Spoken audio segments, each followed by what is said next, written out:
Hello and welcome back, everyone, to Legacy of the Duelist on Rocket Rabbit Commentaries. In this episode, after getting our ass absolutely fucking kicked against Valon's Deskbots because we don't have access to his armor stuff, we're going to be attempting to take him down with Slow Burn instead because, yeah, my Slow Burn deck is significantly more consistent and easier to pilot than Lord of the Red Turbo because, well, it's not even all that much turbo. We actually have a really good opening specifically for stalling him out. As Gerdite is mentioning here, Valon's take on Deskbots makes him the second hardest fight in the entirety of Doma.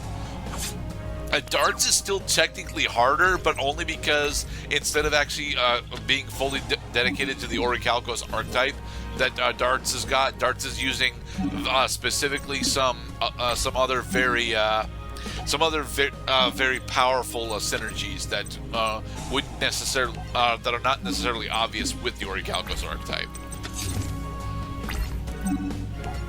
Just Tornado on the trap card, yeah.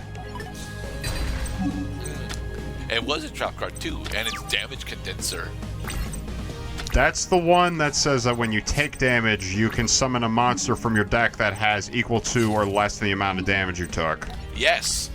For Deskbots, it's absolutely absurdly powerful because all of the Deskbots that you play in the main deck have 500 or less attack power, 500 or less attack points. So, yeah, it's very easy to get out giant beasts with that. It's why I love Giant Rat and Enraged Muka Muka so much. Giant Rat and Enraged Muka Muka is not a thing that I'll be able to actually show off. It's a thing I'll be able to show off at the very end of the playthrough because it takes me forever to actually get the rest of that deck fully made. Yes, Enraged Muka Muka is quite devastating when you make easy ways of getting him out. Thank you, Blastsphere. Look at this the Adventures of Sonic the Hedgehog looking guy. I wouldn't call Geargiano Adventures of Sonic the Hedgehog. He would be classic Sonic the Hedgehog stuff. The big thing that takes him away from classic Sonic the Hedgehog is the fact that he's got arms. Those white gloves are definitely reminiscent of Sonic the Hedgehog. Yeah, burn them. Thank you, Zoma the Spirit. Baby, burn. Okay, and then Zoma will burn him for another. Zoma will burn him for another 15. So Valon's has only got 1,500 life points left.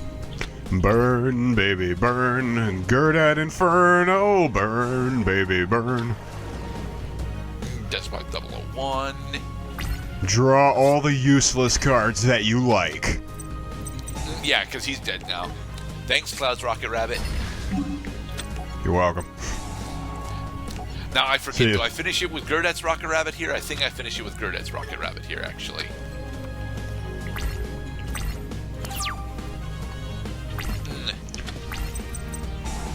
Nightmare Wolf for 5.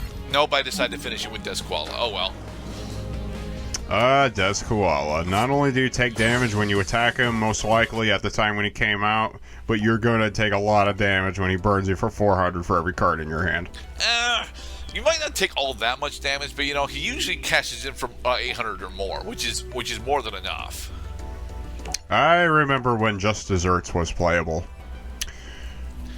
Basically, until they put expansions on. If you could actually play just multiple copies of Just Desserts on turn 0, Just Desserts would still be playable today, alright? It wouldn't actually win you games, sadly, but it would still be playable.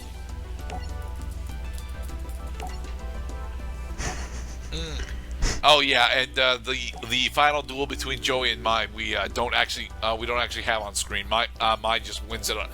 Mine just wins it because Joey is exhausted from the fight with Valon. So this conversation's over. Seal of Orichalcos.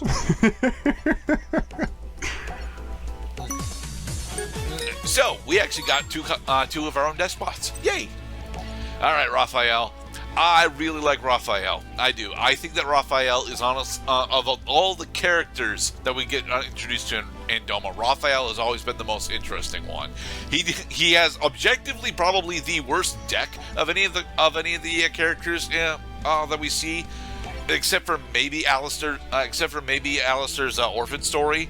But even then, Alistair's orphan story has got a really powerful boss to go into. And Refael technically has 2 different bosses to go into, but both of them require such specific conditions that neither of them are really worth going into unless you open with them. Yeah. Ah, yes, the storyline of Doma. Okay, talk is over. It's time to duel. Now let's see. Will we actually go? No. Are we going to go first? A thing that I've not actually brought up is the fact that since we're playing against AI, you've got like effectively a 75% chance of going first because the AI will gamble on going first or second. Well, if they win the coin flip, and you always want to go first. So yeah. Big Shield Gardener. This is a card that did not appear in normal circulation for the longest time. At least in the TCG. Had Big Shield Gardener since about halfway through Battle City. I'm relatively certain that he actually plays Big Shield Gardener during the Virtual World arc. And yeah, as Annotations Gurdit mentions here, Refael's only big threats are Atos and Dread Scythe. So it's relatively easy to utilize your slightly better monsters in order to push him away. Thing is, I think our Curry Bandit fully misses here. No. We actually do get a Rope of Life, but everything else gets sent to the grave. Poor Curry Bandit. I am glad that we actually got Curry Bandit. And here is our opponent using Soul Charge for no motherfucking reason. Because he could. He didn't get anything out of it though, because he's not allowed to attack during the turn he plays Soul Charge. So. What? He was able to successfully summon a Guardian KS, but as we're about to show off, summoning Guardian KS is a bad thing. Well, put the other Dark Magician in the graveyard. I think... no, I want that Dark Magician in my hand so I can summon Amulet Dragon. Wait. Damn it! Okay. I'm at a loss for words. Okay, if I'm using if I'm gonna use Hermos, it's for Goddess Bow. Goddess Bow. But I don't think I actually want to use Goddess Bow, cause I don't have another warrior monster right now, so I can't actually equip it. Dark Magician Girl, the Dragon Knight. All of these recognizable Yu-Gi-Oh mainstays. They're all just in bed with each other at this point, and for good reason. So, we're gonna activate Hermos in order to send our Big Shield Gardener, right? Yeah, send Big Shield Gardener. No, we want to keep our. Ah, damn it, we used King's Knight. We were stupid.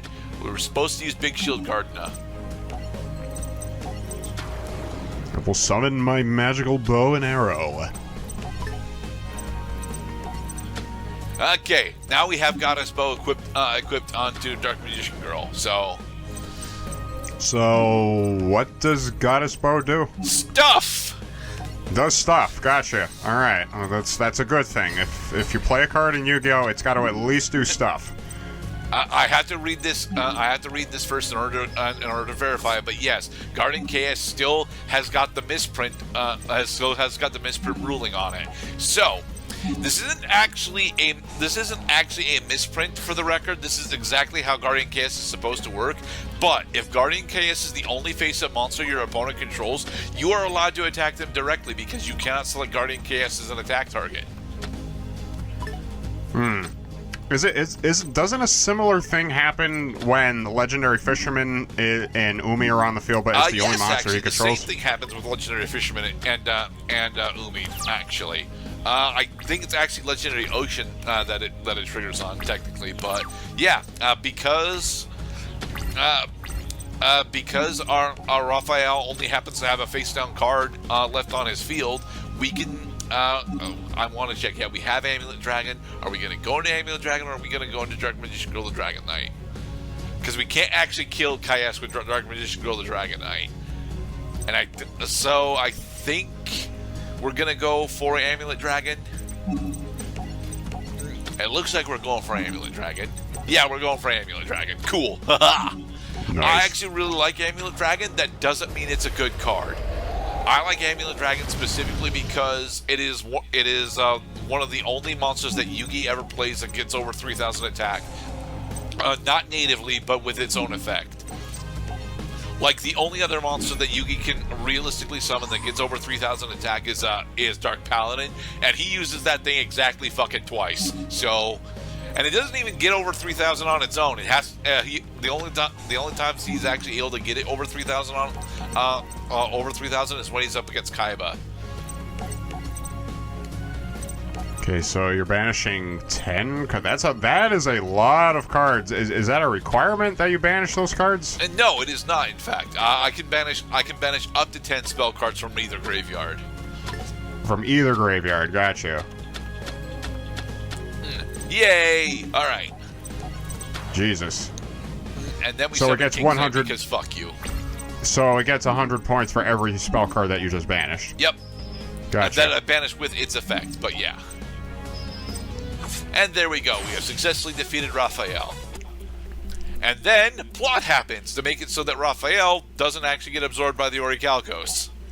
This lasts for a total of 5 minutes in story because then Darts pisses him off. So your green laser light show is over. And in the next episode, we will start the finale of Doma, I think. Be safe, everybody. Yay.